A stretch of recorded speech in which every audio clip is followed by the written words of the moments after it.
अपने YouTube channel में आपका स्वागत है।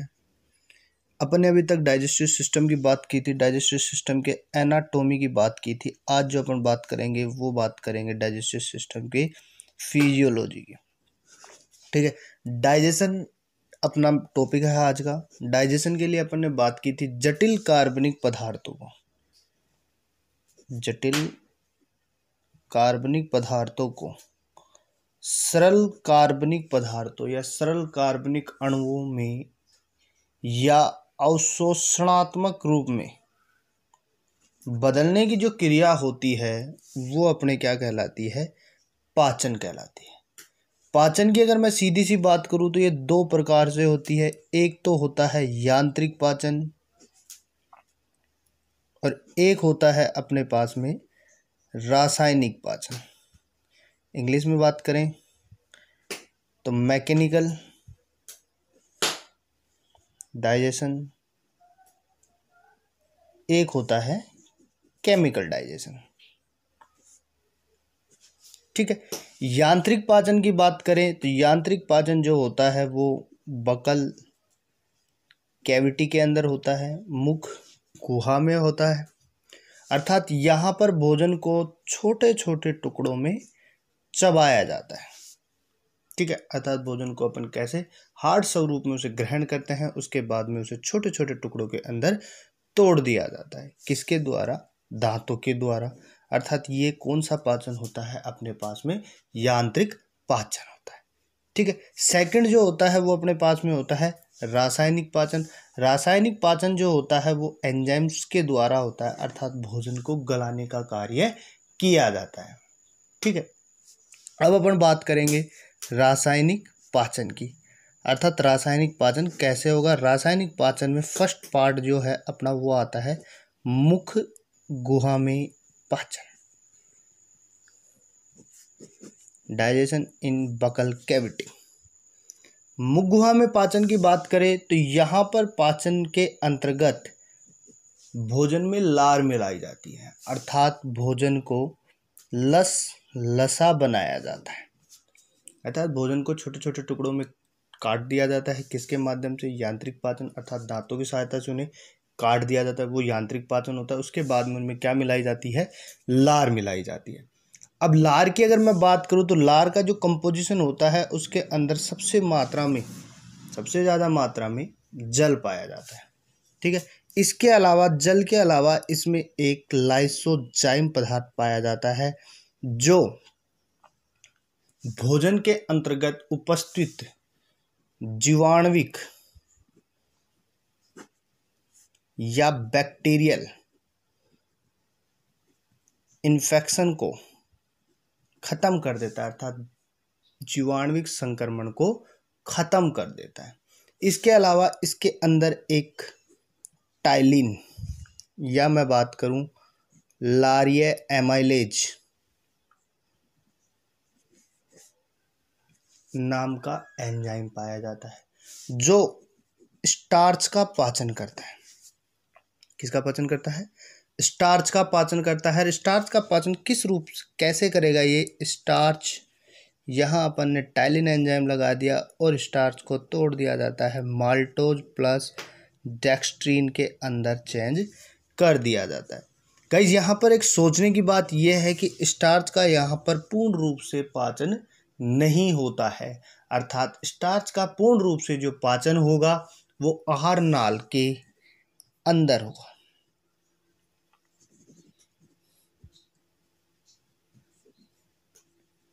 ट्री कैनाल के अन्य हिस्सों के अंदर जाकर होगा, या सीधी सी मैं बात करूं इंटेस्टाइन्स के अंदर जाकर स्टार्च का पूर्ण रूप से पाचन होता है।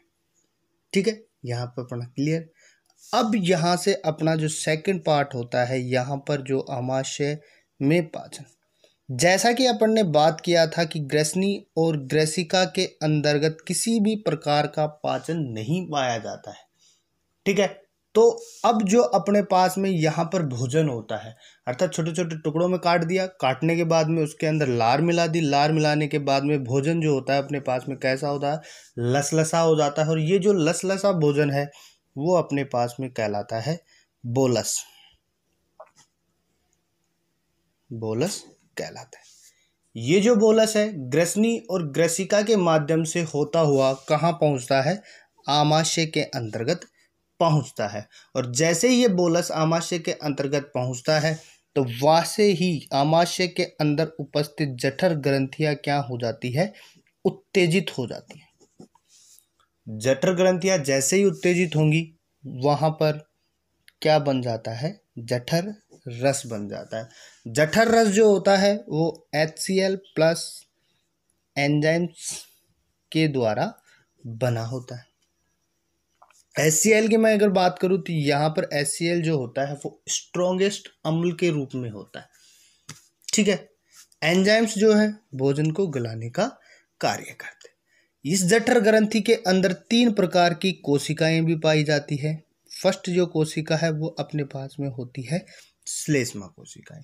श्लेष्मा कोशिकाओं की अगर मैं बात करूं तो आपके दिमाग में होगा कि सर भोजन आमाशय के अंतर्गत आ गया तो श्लेष्मा कोशिकाओं का क्या कार्य होगा। ये जो श्लेष्मा कोशिकाएं होती है ये आमाशय के चारों ओर चिकने पदार्थ का स्राव कर देती है, जिससे HCl अम्ल से उसकी क्या कर सके, सुरक्षा कर सके। अर्थात आमाशय की सुरक्षा का जो कार्य होता है वो किसके ऊपर डिपेंड करता है, श्लेष्मा कोशिकाओं का।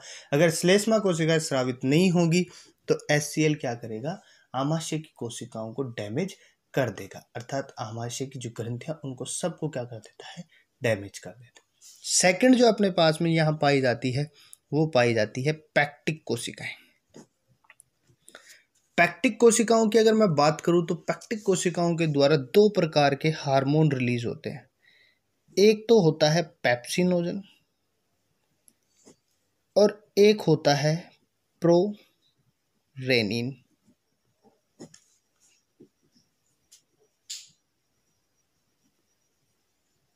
पेप्सिनोजन और प्रोरेनिन। पेप्सिनोजन जो होता है वो वयस्क के अंदर रिलीज होता है और प्रोरेनिन जो होता है वो शिशुओं के अंदर रिलीज होता है। अर्थात ये जो होगा वयस्क में होगा, ये होगा शिशुओं में, अर्थात बाल्यकाल की अवस्थाओं के अंतर्गत रिलीज होता है। ये जो दोनों एंजाइम्स है अपने पास में अनएक्टिव फेज के अंदर आते हैं, अर्थात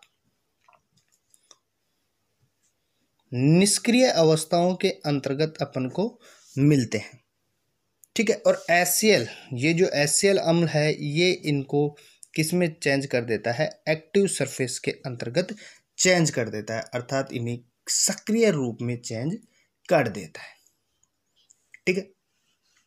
तीसरी मैं कोशिकाओं की बात करूं तो तीसरी जो कोशिकाएं होती है वो अपने पास में होती है ऑक्सीडेंटिक कोशिकाएं। ऑक्सीडेंटिक कोशिकाओं के द्वारा भी 2 प्रकार के कारक हुए एक तो अपने पास में HCl बनता है, एक अपने पास में बनता है NADH कारक। HCl की मैं बात करूं तो HCl यहाँ पर बहुत इंपॉर्टेंट कार्य करता है। जैसे अपने पास में जो बोलस है वो क्षारीय उपस्थिति में आता है, क्षारीय अवस्था के अंदर आता है, अर्थात इसको किस में चेंज करता है, अम्लीय रूप में चेंज करने का कार्य HCl के माध्यम से किया जाता है, ठीक है। दूसरा अगर मैं कार्य की मैं बात करूं तो जो सबसे मेन इंपॉर्टेंट कार्य होता है वो क्या होता है, इन निष्क्रिय एंजाइम्स को सक्रिय एंजाइम्स में बदलने का कार्य करता है। ये इसका सबसे महत्वपूर्ण इंपॉर्टेंट पार्ट होता है। अर्थात HCl जो होता है वो निष्क्रिय एंजाइम्स को सक्रिय एंजाइम्स में बदलने का कार्य करता है। जैसे पेप्सिनोजन की बात करें तो पेप्सिनोजन को पेप्सिन में बदल देता है और प्रोरेनिन को रेनिन में बदलने का कार्य करता है। इसके अलावा इसमें क्या पाए जाते हैं, एक NADH कारक भी पाए जाते हैं। ये जो NADH कारक होते हैं वो विटामिन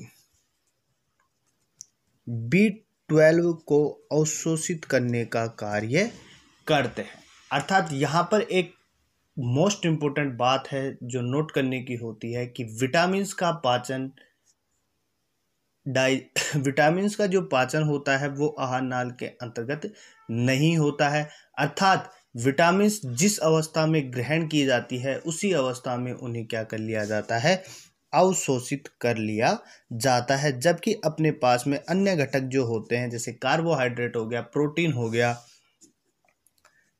कार्बोहाइड्रेट, प्रोटीन, फैट, इन सब का क्या हो जाता है, पाचन हो जाता है। लेकिन अपने पास में विटामिन्स का पाचन नहीं होता है। विटामिन्स जिस अवस्था में ग्रहण की जाती है उसी अवस्था में उन्हें क्या कर लिया जाता है, अवशोषित कर लिया जाता है। ठीक है। इसके अलावा HCl की ओर मैं बात करूं तो HCl यहाँ पर एक कार्य ये भी करता है कि भोजन को सड़ने से बचाता है। अर्थात अपन जो यहाँ पे बात कर रहे हैं कि भोजन आमाशय के अंतर्गत लगभग 2 से 3 घंटे तक रहता है। अर्थात जैसे ही बोलस के रूप में भोजन आमाशय के अंदर आता है वैसे उसके अंदर क्या मिलाए जाते हैं, एंजाइम्स मिलाए जाते हैं, जिससे भोजन और भी पतला हो जाता है। उस स्थिति में भोजन बाहर ना जाए, इस वजह से अपन ने 2 कपाट और पढ़े थे आमाशय के अंतर्गत। एक पढ़ा था अपन ने कार्डियक कपाट और दूसरा पढ़ा था पाइलोरिक कपाट। इन दोनों कपाटों को क्या कर देती है, बंद कर देती है, जिससे वहां पर भोजन का क्या होता है, मंथन होता है। अर्थात भोजन को क्या किया जाता है, मथा जाता है, जिससे भोजन सड़े ना। उसके लिए HCl क्या कार्य, HCl उसे सड़ने से बचाने का कार्य करता है। इसके अलावा HCl जो होता है वो जीवाणुविक बैक्टीरिया, जीवाणुविक इन्फेक्शन को भी खत्म करता है, अर्थात बैक्टीरियल इन्फेक्शन को भी खत्म करता है। जैसे कि अपन ने बात की थी कि कुछ जीवाणुविक संक्रमण को लाइसोजाइम के द्वारा खत्म कर दिया जाता है, लेकिन कुछ जो जीवाणुविक संक्रमण होते हैं वो आमाशय के अंदर पहुंच जाते हैं, उन्हें किसके द्वारा खत्म कर दिया जाता है, HCl के द्वारा खत्म कर दिया। आमाशय में पाचन की मैकेनिज्म या क्रियाविधि की अगर अपन बात करें तो जो क्रियाविधि होती है वो किस प्रकार से होती है वो देख लेते हैं। जैसे अपने पास के में ये जो एंजाइम है पेप्सिनोजन, ये अपने पास में कौन से फेज में है, अनएक्टिव या निष्क्रिय फेज में है। इसमें HCl की उपस्थिति में क्रिया करवाते हैं तो ये किस में चेंज हो जाता है, पेप्सिन में चेंज हो जाता है। और ये जो पेप्सिन होती है वो अपने पास में किस अवस्था में आ जाती है, सक्रिय अवस्था के अंतर्गत आ जाती है। ठीक है। उसी प्रकार अपने पास में दूसरा एक और एंजाइम था, वो था प्रोरेनिन था। ये भी अपने पास में किस अवस्था में है, निष्क्रिय फेज के अंदर है। ये भी किसकी उपस्थिति में होगा, HCl की उपस्थिति में होगा। किस में चेंज हो जाएगा, रेनिन के अंतर्गत चेंज हो जाएगा। जो अवस्था आएगी वो अपने पास में सरफेस कौन सा आएगा, सक्रिय फेज आएगा। ठीक है। अब मैं यहाँ पर एक चीज करता हूं, अर्थात यहां मैं करता हूं प्रोटीन का बातचीत करता हूं। अर्थात प्रोटीन कैसे टूटेगा, तो प्रोटीन जो होता है, जो अपने पास में एंजाइम आया है, सक्रिय फेज में आया है, पेप्सिन आया है। पेप्सिन क्या करेगा, प्रोटीन को 2 पार्ट्स में डिवाइड कर देगा, प्रोटियोजेज प्लस पेप्टोन्स में बदल देता है।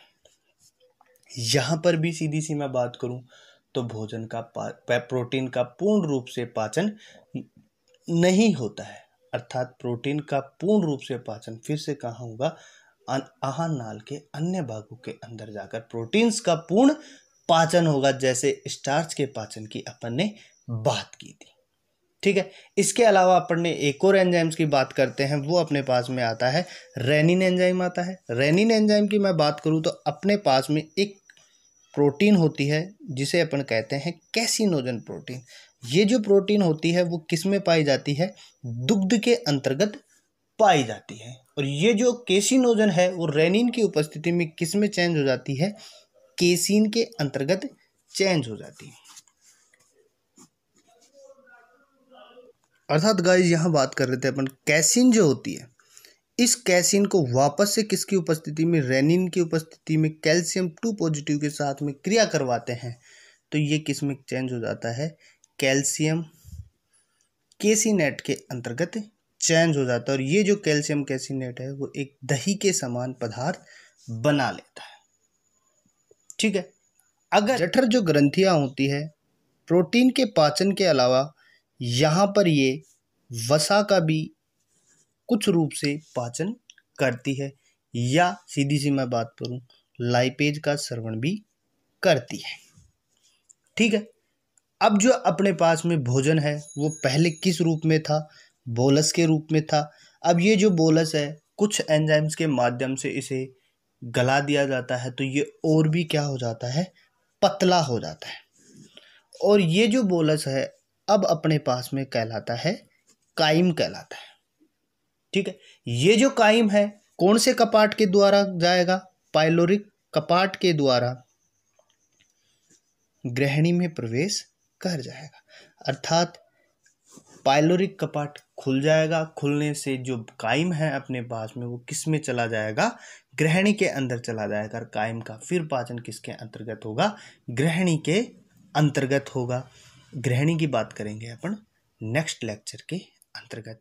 तब तक थैंक यू गाइस।